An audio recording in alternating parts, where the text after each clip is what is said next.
ابتدا سے پہلے ہر انتہا کے بعد ذات نبی بلند ہے ذات خدا کے بعد، دنیا میں احترام کے قابل ہیں جتنے لوگ، میں سب کو مانتا ہوں مگر مصطفیٰ کے بعد۔ سامعین و ناظرین، افطار کی بابرکت نشریات اور رب تعالیٰ کے بابرکت نام سے آج کے پروگرام کا آغاز کرتے ہیں جو کون و مکان کا مالک ہے۔ آج کے پروگرام کا آغاز رب تعالیٰ کے پاک نام سے کرتے ہیں جس نے انسان کو جنم و خون سے پیدا کیا۔ سامعین و ناظرین، آج کی یہ لمحات بڑے بابرکت لمحات ہیں۔ ایک تو افطار کا وقت ہے، دوسری 27ویں رات ہے، اور آج کی اس بابرکت محفل میں میرے ساتھ تشریف فرما ہے علامہ قاری محمد عدنان صاحب۔ قاری صاحب کیا حال ہے آپ کا؟ ٹھیک ہے۔ اور آج ہمارے ساتھ تشریف فرما ہے ڈاکٹر حماد الرسول صاحب۔ ڈاکٹر صاحب کیا حال ہے آپ کا؟ ٹھیک ہے۔ اور آج ہمارے ساتھ ایک ننھے ثنا خان موجود ہیں جو کہ ڈف کے ساتھ آپ کو نعت سنائیں گے۔ کیا نام ہے بچے بھی آپ کا؟ حافظ محمد عمر صاحب آج ہمارے ساتھ تشریف فرما ہے۔ سامعین ناظرین، لیلۃ القدر جو ہے وہ رمضان کے آخری عشرے کی طاق راتوں میں ایمان والے مومن مسلمان تلاش کرتے ہیں، اور اسی حوالے سے آج ہمارے ساتھ حاصل کلام گفتگو کے لیے ڈاکٹر حماد الرسول صاحب بھی موجود ہیں۔ ان سے بھی ہم گفتگو کریں گے لیلۃ القدر کے حوالے سے۔ قاری محمد عدنان صاحب سے بھی ہم آج اس کی فضیلت کے متعلق پوچھیں گے۔ قاری صاحب بتائیے گا لیلۃ القدر کی فضیلت کیا ہے، اور 27ویں جو ہم کہتے ہیں کہ 27ویں رات ہے، اس حوالے سے اس کے حقائق بیان کیجیے گا، کیونکہ طاق راتیں تو 21ویں رات بھی ہے، 23ویں بھی ہے، پھر 27ویں رات کو ہی زیادہ اہتمام کیوں کیا جاتا ہے؟ اور ویسے بھی امت مسلمان جو ہے اس 27ویں رات کو لیلۃ القدر کے حوالے سے زیادہ اہتمام کرتی ہے، جبکہ ہم نے اپنے اساتذہ اکرام سے اور علماء اکرام سے یہی سنا ہے کہ لیلۃ القدر جو ہے وہ ایک پوشیدہ رات ہے۔ اس حوالے سے بتائیے گا۔ بسم اللہ الرحمن الرحیم۔ رضیت باللہ ربا وبالاسلام دینا وبمحمد نبی ورسولا، اما بعد فاعوذ باللہ من الشیطان الرجیم۔ بسم اللہ الرحمن الرحیم۔ تنزل الملائکۃ والروح فیہا بإذن ربہم من کل امر سلام۔ ابتداءً پروڈکٹس میں آپ کے لیے مشکور ہوں کہ آپ نے افطار کے نورانی لمحات میں مجھے اپنے خیالات کا اظہار کرنے کا موقع دیا۔ اللہ اور آپ کی پوری ٹیم کو جزائے خیر عطا فرمائے۔ تو یہ جو افطار کے بعد انشاءاللہ کچھ لمحے کے بعد یہ ایک رات عظیمت والی برکت والی رات ہم پر ظاہر ہوگی، اس کی ویسے تو بے شمار رب نے خصائص قرآن کے اندر بیان فرمائے، اور ہمارے آقا علیہ السلام نے احادیث نبویہ کے اندر اس کے بے شمار خصائص بیان فرمائے۔ تو اس حوالے سے میں صرف ایک ہی بات عرض کر کے آگے اپنی آپ کے سوال کی طرف آؤں گا کہ آپ نے فرمایا تنزل الملائکۃ والروح فیہا بإذن ربہم من کل امر سلام۔ جہاں اس کے بے شمار فضائل ہیں، جہاں اس کے بے شمار خصائص ہیں، ان میں سے اس کی ایک یہ خاصیت ہے کہ یہ رات جب آتی ہے تو رب کے فرشتے اور جناب جبریل علیہ السلام اللہ کے حکم سے اور اپنے مالک کی اجازت سے اپنے مالک کا حکم لے کر زمین کی طرف اترتے ہیں۔ اور مفسرین کرام نے ارشاد فرمایا کہ جب یہ رات آتی ہے تو رب ان کو یعنی وہ دنیا کی طرف آتے ہیں رب کی اجازت کے ساتھ۔ اس کی وجہ کیا ہے؟ آپ فرماتے ہیں کہ جب خصوصاً شاہ عبدالعزیز محدث دہلوی نے تفسیر عزیز کے اندر ارشاد فرمایا کہ جس وقت جناب آدم علیہ السلام کو تخلیق فرمایا جا رہا تھا، اس وقت جب فرشتوں نے کہا کہ یہ زمین میں جا کے دنگ و فساد کریں گے، یہ خون ریزی کریں گے، یہ فتنہ کریں گے، یہ جھگڑا کریں گے، تیری عبادت کے لیے تو ہم ہی کافی ہیں، تو اس وقت میرے رب نے فرمایا انی اعلم ما لا تعلمون، جو میں جانتا ہوں وہ تم نہیں جانتے۔ تو لہٰذا جب یہ رات آتی ہے تو فرمایا اس آیت کے اندر یہ واضح فرمایا جا رہا ہے کہ رب فرشتوں کو دنیا کے اندر زمین کی طرف بھیجتا ہے، آسمان سے زمین کی طرف ان کا نازل ہونا، انہیں یہ حکم دیا جاتا ہے کہ تم کہتے تھے کہ یہ زمین پر فساد کرے گا، یہ زمین پر دنگا کرے گا، اب جاؤ جا کر دیکھو اس رات میں جسے دیکھو گے وہ حالت سجدہ میں ہی نظر آئے گا، جسے دیکھو گے وہ حالت رکوع میں ہی نظر آئے گا، وہ حالت قیام میں ہی نظر آئے گا، وہ رجوع کی طرف آئے گا، وہ توبہ استغفار کی طرف آئے گا۔ تو فرشتے جب زمین کی طرف آتے ہیں اور اللہ کے بندوں کو اس انداز میں دیکھتے ہیں تو پھر رب کی بارگاہ میں جا کے اپنے اس سوال سے رجوع فرماتے ہیں، اور رجوع فرما کے عرض کرتے ہیں مالک جو تو جانتا ہے واقعی تم ہی جانتا ہے۔ تو رہا یہ کہ اسی کو ہی جو منتخب کیا جاتا ہے، یہ بالکل بجا ہے کہ طاق راتوں میں لیلۃ القدر کو تلاش کرنے کا ہمیں حکم ہے۔ رہا اس 27ویں شب کو ہی منتخب کیا گیا، تو بزرگان دین نے، محدثین نے، بزرگان دین نے اس کا انتخاب اس طرح فرمایا کہ لیلۃ القدر کے ظاہر ہونے کی کچھ علامات ہیں، جو ظاہر ہوتی ہیں اس رات کے اندر، موسم کا تبدیل ہو جانا، نہ موسم کا گرمی کی شدت اختیار کرنا، نہ موسم کا سردی کی شدت اختیار کرنا، یعنی پرسکون موسم کا ظاہر ہونا۔ اور پھر بعض نے محدثین نے تو یہاں تک فرمایا، یہاں حضرت عامر عثمان بن عاص یہ مروی ہے کہ جب یہ رات آتی ہے تو اس کا یہ خاصیت ہے کہ رب جو چشموں کی طرح پانی بہتا ہے، یعنی جو پانی چلتا ہے، اس پانی کے اندر قدرتی طور پر رب مٹھاس کو داخل فرما دیتا ہے۔ تو یہ ساری چیزیں تھیں جن چیزوں کی بنیاد پر بزرگان دین نے اور دیگر محدثین نے اس رات کا انتخاب فرمایا کہ جو چیزیں علامتیں ظاہر ہوتی ہیں وہ یہی ہیں، تو لہٰذا اگر ان طاق راتوں میں تمہاری دنیا کی مصروفیات اتنی بڑھ گئی ہے تو کم از کم یہ 27ویں شب کو ہی اپنے رب کی طرف رجوع کر لیا کرو، تو یقیناً اللہ تمہیں تمہارے گناہوں کی معافی عطا فرمائے گا۔ وگرنہ حقیقت یہی ہے کہ رب نے اس رات کو مخفی رکھا ہے، یہ حقیقت ہے، اس حقیقت سے ہم چہرہ نہیں پھیر سکتے، کیونکہ رب نے میرے آقا نے واضح فرمایا کہ ان طاق راتوں میں اس کو تلاش کرو۔ اگر یہ مخفی نہ ہوتی تو پھر یہ طاق راتوں کا حکم نہ آتا، تو لہٰذا یہ طاق راتوں کا حکم آنا 21 کا، 23 کا، 25 کا، 27 کا، 29 کا، تو یہ واضح ہے کہ رات ہے مخفی۔ تو لیکن بزرگان دین نے امت کی آسانی کے لیے یہاں پر یہ علامات کو دیکھ کر کہا کہ چلو ساری راتوں میں ہی تلاش کرو، تو کم از کم ہو سکتا ہے تم اس رات کو اگر اجتماعیت کی صورت میں آ جاؤ گے تو شاید اللہ تمہیں اپنی رحمتوں کے دامن میں جگہ عطا فرمائے۔ اچھا کیسے بھی بتائیے کہ جو لائلۃ القدر ہے یہ ہر ماہ سیام میں تبدیل ہوتی ہے، یہاں یعنی کہ کبھی 21ویں میں آ گئی، کبھی 23ویں میں، کبھی 27ویں میں، کہ ایک ہی دن جو ہے وہ ہر ماہ سیام میں رہتی ہے؟ ہاں، اس کے اوپر محدثین و مفسرین کرام نے ارشاد یہ فرمایا کہ لیلۃ القدر کی رات رکھی گئی ہے، تلاش کرنے کا بھی حکم ہے۔ اب جو صاحب تقوی، یعنی جو اتنی اسٹیج پر پہنچ گیا ہے کہ اس کا تقوی اتنا اعلیٰ ہے کہ جو ان پوری طاق راتوں میں کوشش کرتا ہے تو یقیناً اللہ اسے یہ رات ضرور عطا فرماتا ہے۔ تو رکھی ایک ہی گئی ہے، رکھی ان طاق راتوں کے اندر پوشیدہ گئی ہے، ٹھیک ہے، یہ ہے پوشیدہ اور ہے رکھی ان ایک راتوں میں سے کوئی ایک رات وہ لیلۃ القدر کی ضرور ہوتی ہے، ہر ماہ سیام میں تبدیل ہوتی ہے، ہر ماہ سیام کے اندر سے۔ ٹھیک ہے، بالکل سامعین ناظرین، لیلۃ القدر کے جو خصوصی نوافل ہیں، خصوصی عبادات ہیں، وہ بھی ہم علامہ صاحب سے پوچھیں گے، لیکن میں چاہوں گا کہ آج ہمارے ساتھ حماد الرسول صاحب موجود ہیں، ان سے کوئی کلام سنیں، اس کے بعد حافظ محمد عمر صاحب بھی موجود ہیں، ان سے بھی کلام سنیں گے، اس کے بعد جو ہے وہ لوٹ کر علامہ صاحب کی طرف آئیں گے۔ ڈاکٹر صاحب کون سا کلام سنائیں گے؟ میں ایک بڑا خوبصورت کلام پیش کرتا ہوں۔ جبھی میری ہو سنگے در تمہارا یا رسول اللہ، جبھی میری ہو سنگے در تمہارا یا رسول اللہ، یہی ہے ایک جینے کا سہارا یا رسول اللہ، اور دکھا دو اپنا چہرہ پیارا پیارا یا رسول اللہ، دکھا دو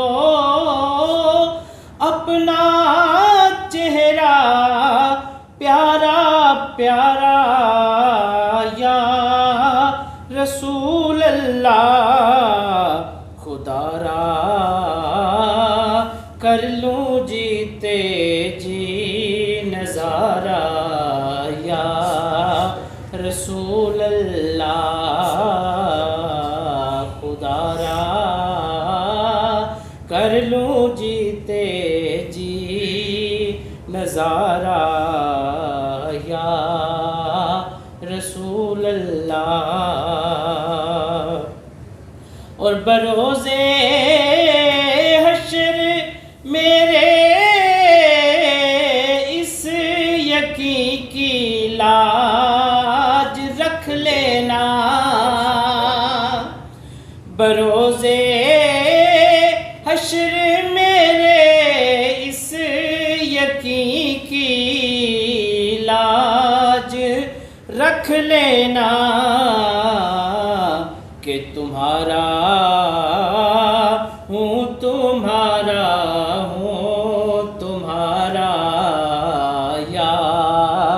رسول اللہ تمہارا ہوں تمہارا ہوں تمہارا یا رسول اللہ اور زمانہ چھوٹ جائے روٹھ جائے کچھ نہیں پرواہ زمانہ چھوٹ جائے روٹھ جائے کچھ نہیں پرواہ نہ چھوٹے ہاتھ سے دامن تمہارا یا رسول اللہ نہ چھوٹے ہاتھ سے دامن تمہارا یا رسول اللہ جبھی میری ہو سنگے در تمہارا یا رسول اللہ یہی ہے ایک جینے کا سہارا یا رسول اللہ سبحان اللہ یہ سب تمہارا کرم ہے آقا کے بعد تب تک بنی ہوئی ہے. اصل میں ناظرین ہم سے پہلے جو لوگ تھے جب وہ کوئی گناہ کرتے تھے تو ان کی شکلیں بدل دی جاتی تھی, ان کے احوال جو ہے وہ تبدیل کر دی جاتے تھے.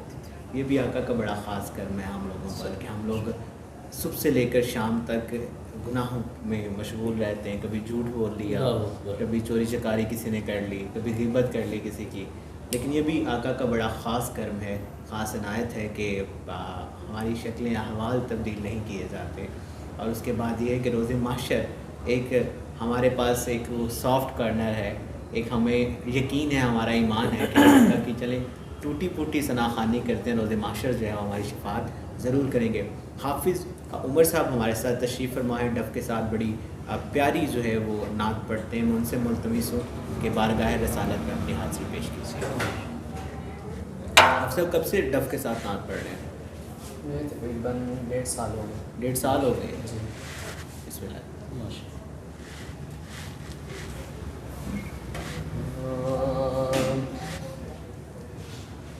ان کا منگتا ہوں, ان کا منگتا ہوں, جو منگتا نہیں ہونے دیتے.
مجھ کو محتاج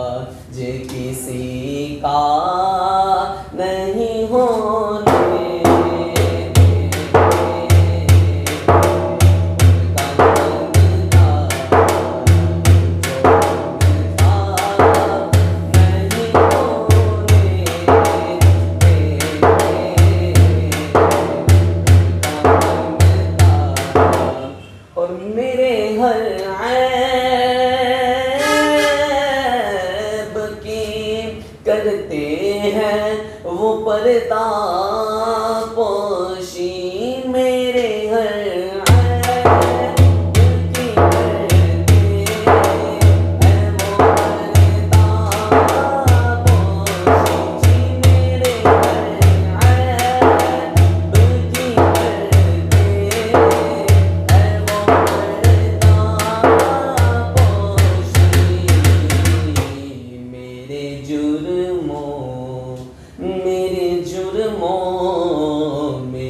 جرموں کو تماشا نہیں ہونے دیتے، نہیں ہونے دیتے،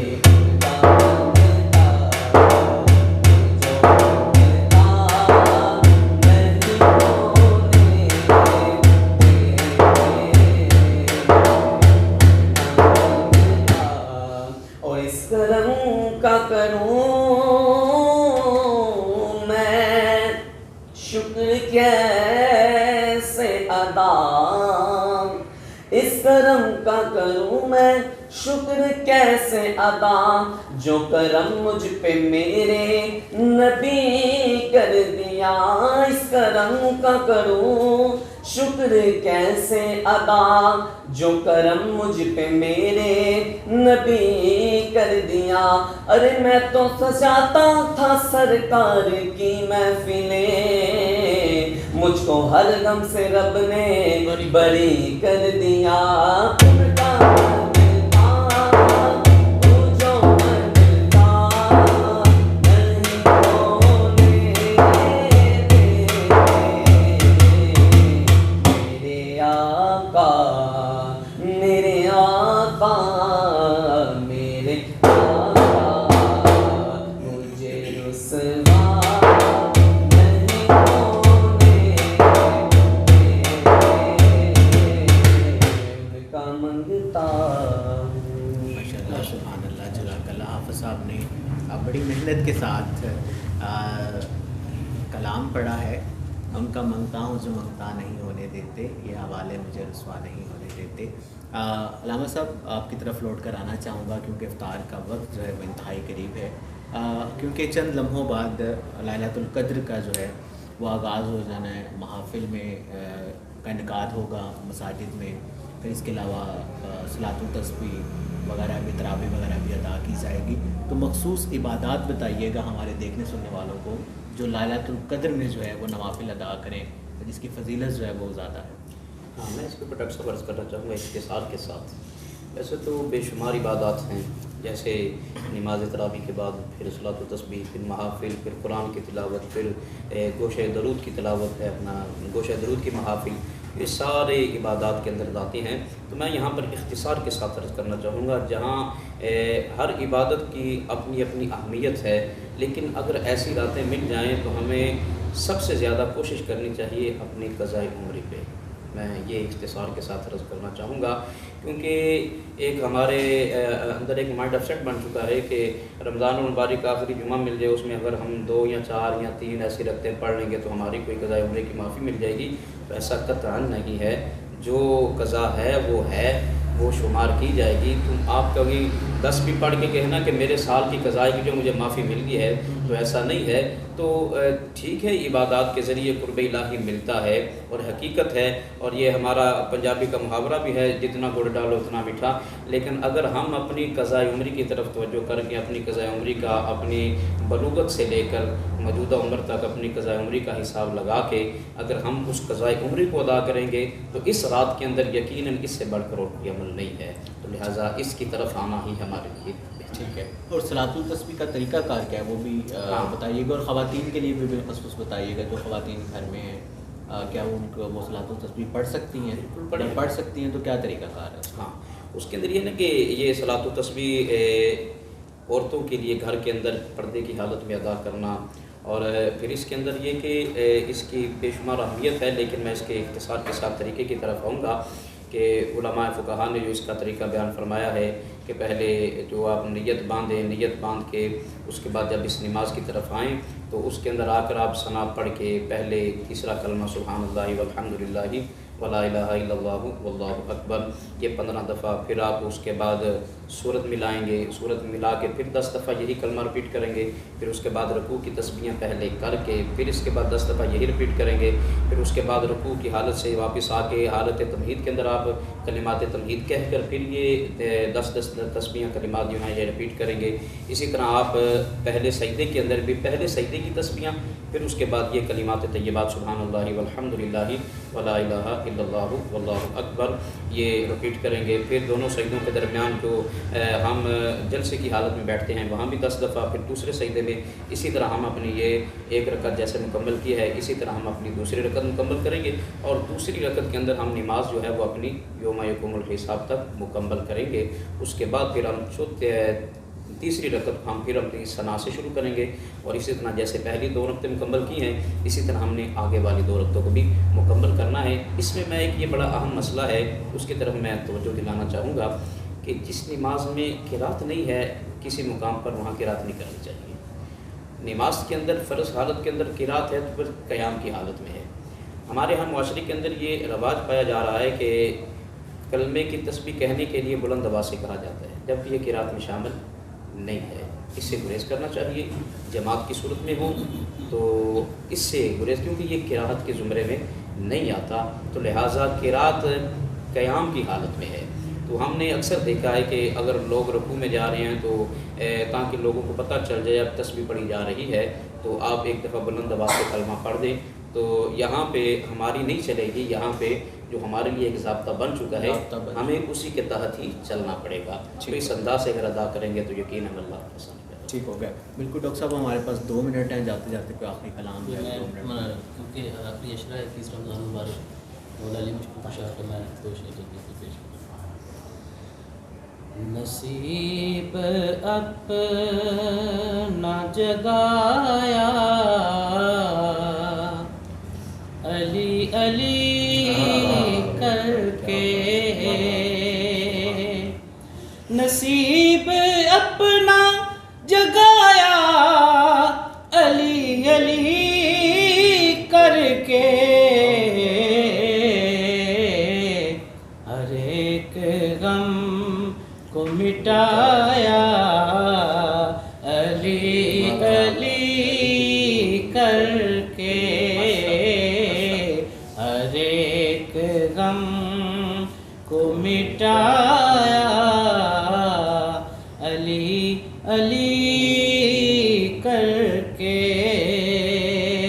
اور اسے نہ دونوں جہاں میں کوئی کمی آئی، اسے نہ دونوں جہاں میں کوئی کمی آئی، خدا کو جس نے منایا علی علی کر کے، خدا کو جس نے منایا علی علی کر کے، اور اسی وظیفے نے رکھا ہے سرفراز مجھے، اسی وظیفے نے رکھا ہے سرفراز مجھے، کہیں بھی سر نہ جھکایا علی علی کر کے، کہیں بھی سر نہ جھکایا علی علی کر کے۔ آخری شعر ہے بسم اللہ۔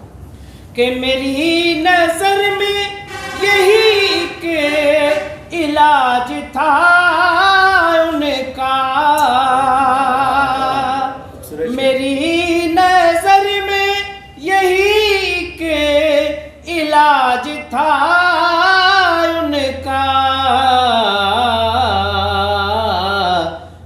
منافقوں کو جلایا علی علی کر کے منافقوں کو جلایا علی علی کر کے ہر ایک غم کو مٹایا علی علی کر کے خوبصورت کلام. سامعین ناظرین، ہم نے اس حال سے یہی طریقہ سیکھا ہے، منافق اور مومن کی پہچان کرنی ہو تو ذکر علی سے کریں. سامعین ناظرین، انتہائی بابرکت لمحات ہیں افطار کے، اور اس وقت آپ دیکھ رہے ہیں 94 نیوز، اور یہ پروگرام آپ سماعت کر رہے ہیں ریڈیو آواز FM 107 کی فریکوینسی پر، 107 کی فریکوینسی پر آپ اس کو سن سکتے ہیں. اور یہ پروگرام آپ لوگوں تک پہنچایا جا رہا ہے فنڈ ڈیولپرز کے تعاون سے، MB پراپرٹیز کے اور الاسر مال ریزیڈنسیا کے تعاون سے. سامعین ناظرین، منڈی بہاؤدین اور اس کے مضافات میں انتہائی افطار کا وقت ہوا سا آتا ہے. باقی تمام روزہ دار اپنے مقامی وقت کے مطابق روزے کو افطار کریں. انشاءاللہ کل آپ لوگوں سے ملاقات ہوگی. چند ہی ایام رہ گئے ہیں آپ کے اور ہمارے اس نشریات کو جیسے ہم نے آغاز کیا، اور اب چند ہی یعنی کہ آج 27ویں شب ہے، 28 اور 29 30واں روزہ بنتا ہے یا نہیں بنتا. انشاءاللہ یہ 3-4 روزے بشرط زندگی جو ہے وہ آپ لوگوں کے ساتھ رہیں گے. ہمیں دعاؤں میں یاد رکھیے گا. مجھے علامہ محمد عدنان صاحب کو، ڈاکٹر حماد الرسول صاحب کو اور حافظ محمد عمر صاحب کو اجازت دیجیے. کل آپ سے ملاقات ہوگی. اللہ حافظ.